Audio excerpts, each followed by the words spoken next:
Hi, today I'm going to answer the frequently asked questions about pneumonia. Myself, Dr. Sai Kiran, consultant clinical interventional pulmonologist at Yashoda Hospitals, Secunderabad.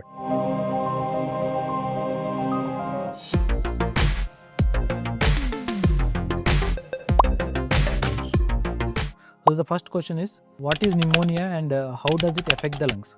Pneumonia is nothing but the infection of the lung parenchyma. The lung parenchyma normally contains an air-filled sacs called the alveoli. The normal function of alveoli is to transfer the oxygen from the atmosphere to the blood. But in pneumonia, what happens is that this air-filled alveoli gets infected with pus and fluid, making the patient difficult to breathe.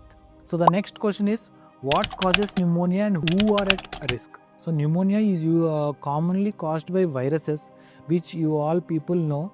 One of the most common virus nowadays we are seeing is the COVID-19 and the influenza virus. Next comes bacteria and fungus, and who are at risk.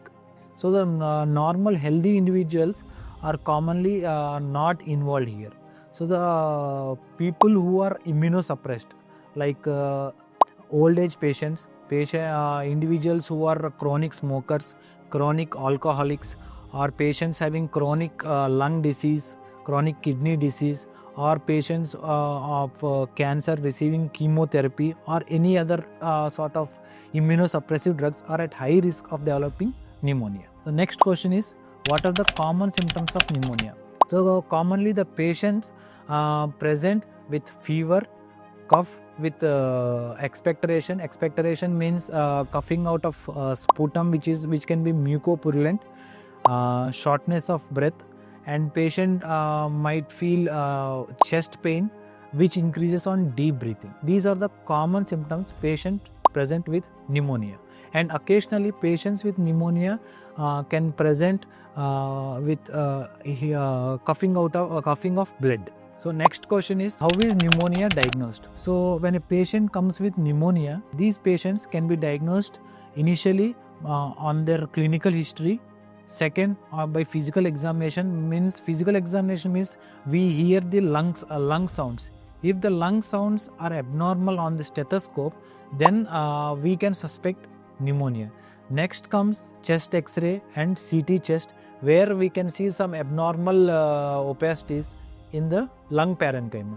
And lastly, we can detect the causative agent for pneumonia using this blood test and the sputum test. Or for viruses, we can use this throat swab for PCR for detecting these various viruses like COVID-19 and influenza. So the next question is, what treatment options are available for pneumonia? So basically, pneumonia can be treated by antibiotics initially.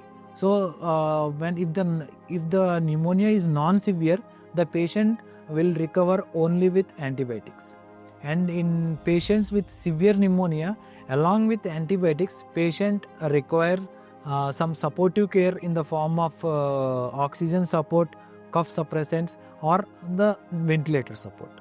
So the next question is, how does pneumonia spread and how can it be prevented? Coming to this, pneumonia usually is caused by bacteria, virus, and fungus. So if an infected patient coughs or sneezes, this results in generation of multiple droplets into the atmosphere. When an immunosuppressed individual comes in contact with these droplets, these patients are at high risk of developing pneumonia. So how can we prevent it?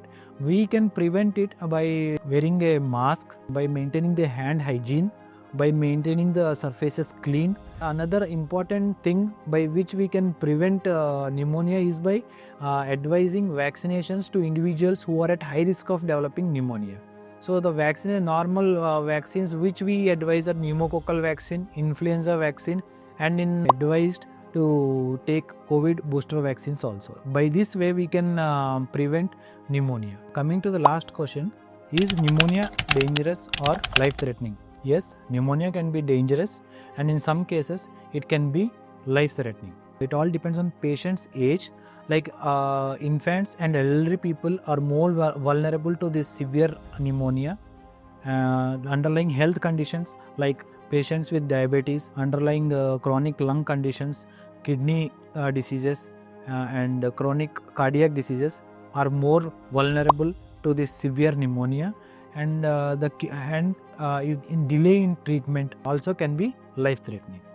But the good news here is, with early diagnosis and proper treatment, most of the people can recover completely. Like, comment, and subscribe for more health updates.